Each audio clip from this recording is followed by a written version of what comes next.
তো তোমরা দেখতেই পেয়েছো আগের ভিডিওতে আমি গোপাল পুজোর সকালবেলার ভিডিওটা দিয়েছিলাম। এটা হচ্ছে দুপুরবেলা। আমার শাশুড়ি আলপনা দিচ্ছে, কি সুন্দর দেখো। উনি ভালোই আলপনা দেয়। দেখো আলপনা তো কেউ আর বই দেখে দেখেও দেয় বা এমনিও দেয়, কিন্তু মনের একটা আলপনার ইচ্ছে থাকলে এমনিই হয়। তো ওই মন থেকে একটা আলপনা এঁকে দিয়েছে ঠাকুরের ওখানে। এটা আমাদের ঘরের সামনে, ঠাকুরের ঘরের সামনে দেখতেই পেলে। তা আমি তারপরে একটুখানি কালার করে দিয়েছিলাম। আমার কালারটা তুলিনি, বললাম না একাই ভিডিও করছি, একাই করছি, কালার করিনি।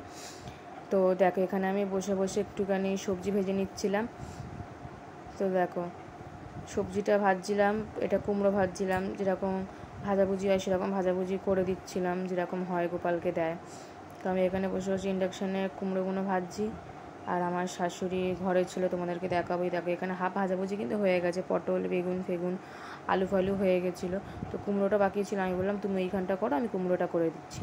তো আমি কুমড়োটা সেই জন্য একটু ভাজাভুজি করে নিচ্ছিলাম। দেখো তখন আস্তে আস্তে করছিলাম, না একটু জোরেই দিয়ে দিই, বেকার কুমড়োই তো শুধু লাস্ট পড়ে আছে। আর আছে ফুলকপি, ফুলকপিটা সেদ্ধ করলে হয়ে যাবে। তো দেখো গোপাল ওই ঘরে এইখানে ছিল।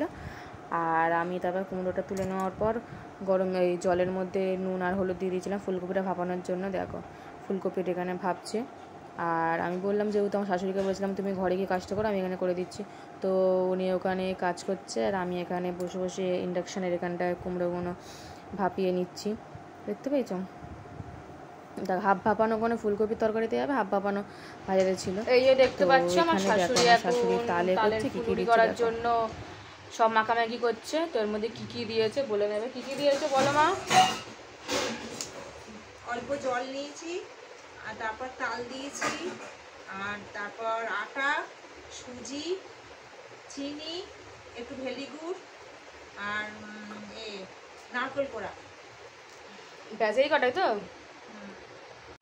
আর মৌরি দিয়েছে, ওটা ভুলে গেছিলাম, তো সেই জন্য। তো দেখেছো তোমরা আর কে কী দাও তালের ফুলুরিতে, বা কে কীভাবে বানাও তোমরা একটুখানি কমেন্ট করো। আর আজকে কার কার বাড়িতে কী কী রান্না হচ্ছে না রান্না হচ্ছে সব বলবে। আর কিছু হয়তো ভিডিও হয়তো ডিসমিস হয়ে যেতে পারে, কারণ একাই ভিডিও করছি, একাই ইয়ে করছি, তো সেই জন্য। তো মাঝে মাঝে একটুখানি চার্জে দিতে হচ্ছে, গান চালাতে হচ্ছে, বুঝতেই পারছো। ওই যে ওপরে বক্স লাগানো দেখতে পাচ্ছ, ছোট্ট বক্সটা। তো যাই হোক, সন্ধ্যেবেলা তোমাদেরকে দেখাবো কীরকম সাজালাম না সাজালাম, আর পুরো রান্না হয়ে যাক তারপর তোমাদেরকে দেখাবো, দেখতে থাকো। তো দেখো এখানে তালের ফুলুরি ব্যাটারটা হয়ে গেছে, ফুলকপি ভাপানো হয়ে গেছিলো। আমাকে বললো তুই উঠে যে আমি ফুলুরিটা করে দিচ্ছি। আনলাম ঠিক আছে গরম, যাতে কোনো ভিডিও করে নিই।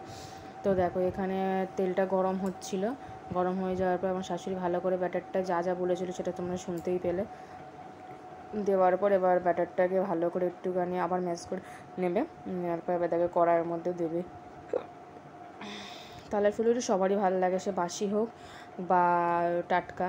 এবার দেখো কীরকম তালের ফুলুরিটাকে এরকম পাকিয়ে পাকিয়ে কড়াইয়ের মধ্যে দিয়ে দিচ্ছে, দেখতে পাচ্ছ। দেখো তারপর তালের ফুলুরিটা হয়ে যাওয়ার পর লাল লাল হয়ে যাওয়ার পর তুলেও নিল। দেখো দেখেছো কী সুন্দর কালার হয়ে যায়, কী সুন্দর হয়েছে দেখছো। দেখো দেখো বেশ গোল গোল বড় বড় হয়েছে। আর এখানে আমি রেডি হয়ে নিচ্ছিলাম, কেননা সন্ধ্যেবেলা পুজো স্টার্ট হয়ে যাবে। তো আমি এখানে শাড়ি পরে নিয়েছিলাম, তারপরে একটুখানি সাজুগুজু করে নিলাম, শুধু লিপস্টিক কাজল আর একটুখানি টিপ আর সিঁদুরটা পরেছিলাম। দেখো আমি শাড়িটা পরেছিলাম, একটু রেডি হয়ে এবার গোপালকে দিচ্ছে। দেখো সেখানে আমার শাশুড়ি গোপালগুলোকে জামা টামা পরিয়ে নিয়েছে, সন্ধ্যের জন্য রেডি করে দিচ্ছে।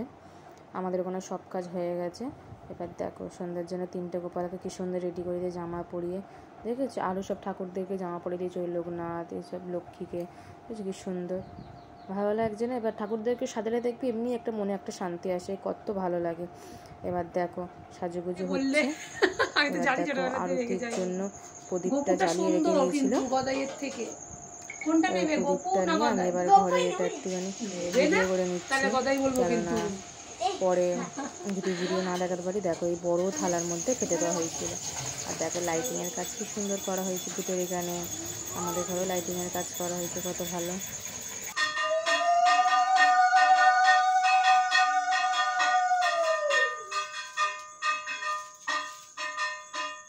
এটা আমাদের ঘরে আমি লাইট দিয়ে সাজিয়ে দিয়েছিলাম। আর এখানে শাশুড়ি আরতি করছে, দেখো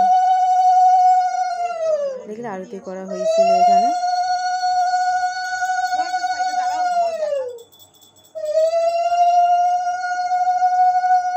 দেখো গোপালকে আমি একটুখানি কাছ থেকে ছবি তুলে দিচ্ছিলাম। এখানের মধ্যে খাবার টাবার দিয়েছিল, ফল দিয়েছিল, সাজিয়ে দিয়েছিল। এই দেখো থালার মধ্যে রান্নাগুলো যেমন হয়েছিল, লুচি, আলুর দম, ফুলকো সব এখানে রাখা হয়েছে। দেখলে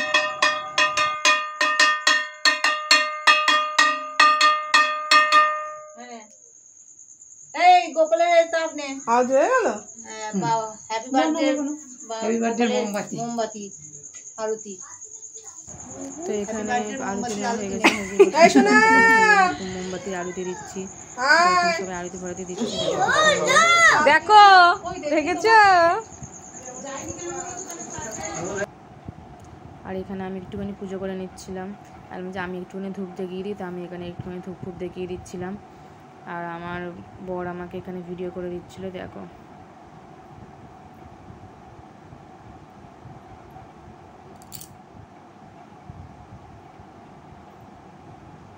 আমার গোপাল পুজো করতে খুবই ভালো লাগে, গণেশ পুজো করতে ভালো লাগে, শিব পুজো করতে ভালো লাগে। এবার পুজো আচ্ছারা মনের ইচ্ছে, দেখবে ভালোভাবে প্রতিষ্ঠিতভাবে মানে ভক্তিভাবে তুমি যে ঠাকুরটা প্রতিষ্ঠিত করো, তোমার এমনিই মনে শান্তি আসবে, এমনি ভালো লাগবে। তো আমি এখানে একটু ধূপ দেখিয়ে দিচ্ছিলাম, আর আমার হাজব্যান্ড ওখানে ভিডিও করছিল, ও বকতেই আছে যে ঘুমটা দিয়ে বোঝা যাচ্ছে না কী হচ্ছে না হচ্ছে। তো এখানে দেখো আমার শাশুড়ি এখানে প্রদীপটা এনে দিচ্ছিলো, যে বলে তোকে প্রদীপটা রাখতে হবে না, ওখানে খাবার আছে, আমি রেখে দিচ্ছি ওইখানটা। তো আমি এখানে করে নিচ্ছিলাম নমস্কার। তো দেখো গোপাল খাবে বলে ওকে বেরোতে বলছিলাম যে বেরো গোপাল খাবে, পরে তুলো, ও সেই তুলেই যাচ্ছিলো। তো যাই হোক, ও তো জানোই একটুখানি ওরকমই করে। তো দেখো ভালো করে গোপালকে একটু ভিডিও করে দিয়েছে, তারপরে এখানে যে ঠাকুরগুলো ছিল একটুখানি করে নিয়েছে, খাবারগুলো করে নিয়েছে, দেখতেই পাচ্ছ। ভিডিওটা লেট দেওয়ার জন্য তোমাদের কাছে ক্ষমা চেয়ে নিচ্ছি আগে, কিছু মনে করো না তোমরা। এরপরে আবার একটা ভিডিও আসবে গণেশ পুজোর, তো তোমরা সেটা দেখবে। গণেশ পুজোর না, লোকনাথ পুজোর আসবে, লোকনাথ পুজো হয়েছিল তার পরের দিন, তারপরে একটা ভিডিও আসবে গণেশ পুজো। তোমাদের পুজো বাচ্চারা করবে, তোমাদেরকে ভিডিওটা অবশ্যই পাঠিয়ে দেবো। আমি জানিয়ে দিলাম এরপর কী ভিডিও আসবে, তো তোমরা দেখতে থাকবে। আর দেখো এই থালার মধ্যে দেওয়া হয়েছিল গোপালকে, দেখেছো? আমি বললাম একটা বড় থালার মধ্যেই সব দিয়ে দাও, তো এখানে আমাদের রান্না বান্না করে দেওয়া হয়েছিল। তো আজকের ভিডিওটা এত অবধি, দেখা হবে নেক্সট একটা ব্লগে। Tata bye bye.